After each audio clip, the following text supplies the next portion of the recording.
بسم اللہ الرحمن الرحیم۔ امید کرتی ہوں آپ سب خیریت سے ہوں گے اور میری اللہ پاک سے دعا ہے اللہ پاک آپ سب کی پریشانی کو دور فرمائے، آمین۔ دوستوں، آج ہم بات کرنے والے ہیں شہیدوں کے سردار حضرت حمزہ رضی اللہ عنہ کی زندگی کے چند ایمان افروز واقعات پر۔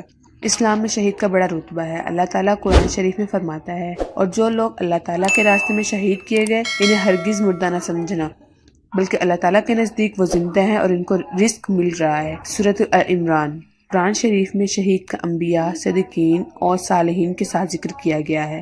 اللہ تعالیٰ فرماتے ہیں، اللہ نے جن پر انعام فرمایا یعنی انبیاء اور صدیقین اور شہداء اور صالحین۔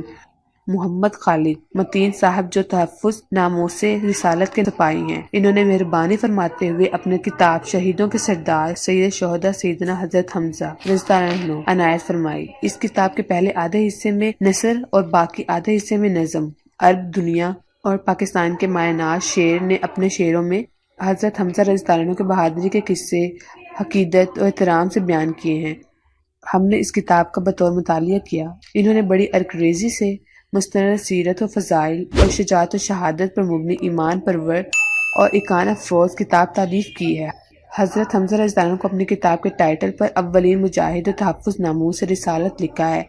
اس کے سبب میں وہ تاریخ کے مشہور واقعہ نقل کرتے ہوئے لکھتے ہیں کہ یہ رسالت کے دوسرے سال کا واقعہ ہے۔ ابو جہل نے رسول اللہ کے سر پر پتھر مارا جس سے آپ صلی اللہ علیہ وسلم کے سر سے خون جاری ہو گیا۔ اس زیادتی کا جب رسول اللہ صلی اللہ علیہ وسلم کے چچا حضرت حمزہ رضی اللہ عنہ اسد اللہ و صدر رسول اللہ صلی اللہ علیہ وسلم کو پتہ چلا تو صحن حرب میں دوستوں کے ساتھ بیٹھے ابو جہل کے سر پر اپنی کمان اس زور سے ماری کہ اس سے سر سے بھی خون جاری ہو گیا۔ اس طرح ابو جہل سے رسول اللہ صلی اللہ علیہ وسلم سے زیادتی کا بدلہ لیا۔ جب ابو جہل سے رسول اللہ صلی اللہ علیہ وسلم کے ساتھ زیادتی کا بدلہ لیا تو اعلانیہ کہا کہ قریش کے لوگوں میں حضرت محمد صلی اللہ علیہ وسلم کے دین میں داخل ہو گیا ہوں، اگر طاقت ہے تو میرا مقابلہ کر کے دیکھو۔ حضرت حمزہ رضی اللہ عنہ رسول اللہ صلی اللہ علیہ وسلم کے چچا اور قریشی ہاشمی ہیں۔ رسول اللہ صلی اللہ علیہ وسلم نے ان کو شہید الشہداء کا لقب اور اسد اللہ اور اسد الرسول صلی اللہ علیہ وسلم کا دل نواز خطاب بھی عطا کیا۔ آپ رضی اللہ عنہ کا شمار سابقون اولون اور مہاجرین میں ہوتا ہے۔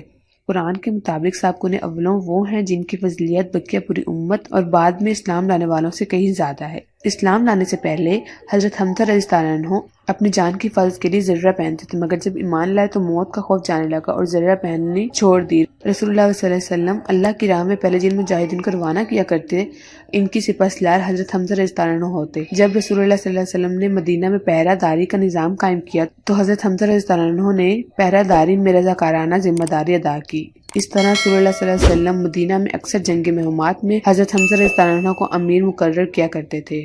رسول اللہ صلی اللہ علیہ وسلم لشکر کا جھنڈا بھی اکثر حضرت حمزہ رضی اللہ عنہ کے ہاتھ میں دیتے تھے، جو بہت بڑا اعزاز ہے۔ اسی طرح غزوہ ووان یا غزوہ ابوا، غزوہ بوات، غزوہ قدر، غزوہ بدر اور غزوہ بنو قینات میں رسول اللہ صلی اللہ علیہ وسلم نے اسلامی فوج کا پرچم حضرت حمزہ رضی اللہ عنہ کو عطا فرمایا تھا۔ غزوہ بدر میں جب عام جنگ سے پہلے انفرادی مقابلے کے لیے کفار کی طرف سے عتبہ بن ربیع، اس کا بھائی شیعہ ربیع اور بیٹا ولید بن رتبہ تلواریں لہراتے ہوئے میدان میں نکلے تو تین انصار جان باز عوف بن حارث، معاذ بن حارث اور موز بن حارث رضی اللہ عنہ مقابلے کے لیے سامنے آئے۔ جب قریش کو معلوم ہوا کہ یہ مدینہ کے باشندے ہیں تو عتبہ نے پکار کر کہا، اے محمد صلی اللہ علیہ وسلم، یہ لوگ ہمارے جوڑ کے نہیں ہیں، ہماری قوم اور ٹکر کے لوگوں کو ہمارے مقابلے پر بھیجو۔ اس پر حضرت محمد صلی اللہ علیہ وسلم حضرت حمزہ رضی اللہ عنہ، حضرت علی رضی اللہ عنہ، حضرت عبیدہ بن حارث کو حکم دیا، جاؤ ان لوگوں سے مقابلہ کرو۔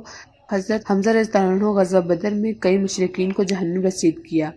ان میں قریش کے سردار جبیر بن معتم کا چچا اور ابو سفیان کی بیوی ہند کا باپ عتبہ بھی شامل تھا۔ رسول اللہ صلی اللہ علیہ وسلم غزوہ احد مدینہ کے اندر قلعہ بند رہ کر لڑنا چاہتے تھے۔ اس وقت حضرت حمزہ رضی اللہ عنہ اور دوسرے اصحاب رضی اللہ عنہ کے مشورے پر عمل کرتے ہوئے رسول اللہ صلی اللہ علیہ وسلم نے مدینے سے باہر نکل کر احد کے مقام پر کفار مکہ سے جنگ کرنے کا فیصلہ کیا۔ رسول اللہ صلی اللہ علیہ وسلم کو غزوہ احد کے وقت حضرت صدیق اکبر رضی اللہ عنہ اور حضرت فاروق اعظم رضی اللہ عنہ دونوں کو امادہ بنوایا، پوشاک زیب تن کروائی، پھر دو زریں پہنائی، پشت مبارک کو چمڑے کے پٹکے سے کسا، جس کے بعد آپ صلی اللہ علیہ وسلم لوگوں کے سامنے اس حالت میں تشریف لائے کہ گردن کی ایک طرف تلوار کا پرتلا تھا، دوسری طرف کمان، پشت پر ترکش اور دست مبارک میں نیزہ۔ جب میدان جنگ میں مجاہدین کی صفیں درست فرما رہے تھے تو سر مبارک پر خود تھا کیا شان ہے ہمارے پیارے پیغمبر حضرت محمد صلی اللہ علیہ وسلم امام المجاہدین کی محمد متین خالد صاحب نے اس موقع پر میجر محمد اکبر خان کی